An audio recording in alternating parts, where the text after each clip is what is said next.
चिंचवड विधानसभा मतदारसंघाचे अपक्ष उमेदवार भाऊसाहेब भोईर आपल्या सोबत आहे। आपण पाहतोय घरोघरी जाऊन ते प्रचार करतात। नुकतंच त्यांना कपाट हे चिन्ह देखील मिळाले।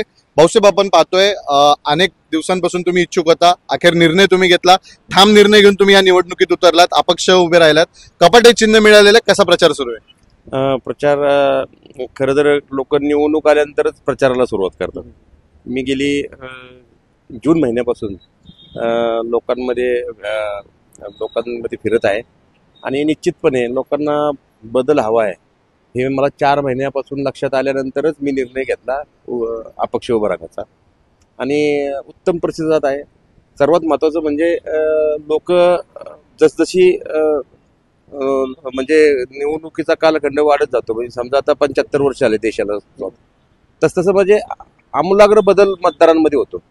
पूर्वी पक्ष बघायचे किंवा नेत्यांनी भाषण केले की परिवर्तन मतांमध्ये व्हायचं, आता लोक व्यक्ती देखील पाहत आहेत आणि व्यक्तीचं, आणि मी सांगताना असं सांगतो की कुणावर टीका करण्यापेक्षा तुम्ही व्यक्तीचं मूल्यमापन करा, व्यक्तीचा इतिहास पहा, व्यक्तीच्या माध्यमातून त्याने शहरासाठी त्याचं योगदान काय आहे, या सर्व गोष्टीचं जर मूल्यमापन केलं तर लोक सुजाण आहेत, लोकांना समजतं की कुणाला मतदान करायचं कुणाला नाही करायचं। कुणीच भाषण केलं कुणी केलं म्हणून काय परिवर्तन होत नाही।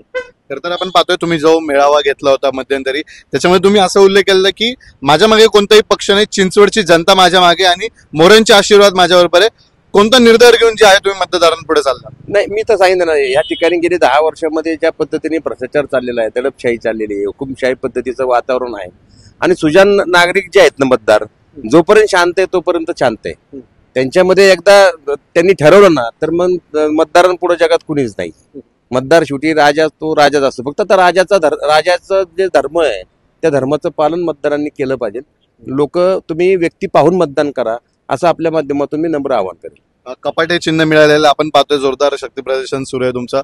घरोघरी जाऊन काय आवाहन करताय मतदारांना, भेटीगाठी सुरू आहेत, कसा प्रतिसाद मिळतोय त्यांचा? मला उत्तम प्रतिसाद मिळतो। मला एक माझ्या बाबतीत मी स्वतः भाग्यवान आहे की मोरया बसवायच्या आशीर्वादानं असू द्या, चापेकरांच्या क्रांतीनं असू द्या, की माझा इतिहास चांगला आहे।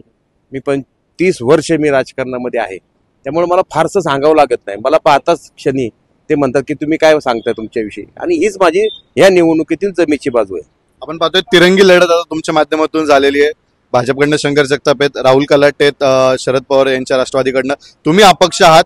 या तिरंगी लढतीमध्ये काय असेल निकाल, काय सांगाल तुम्ही? म्हणजे भाऊसाहेब भोईरांनी काय निर्धार केला यावेळेस?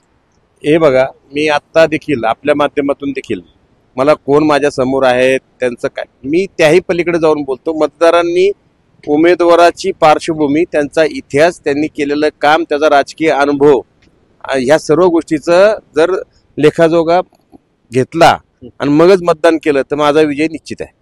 नक्कीच पाहतो आपण, भाऊसाहेबांनी त्यांचा विजयाचा विश्वास व्यक्त केलाय।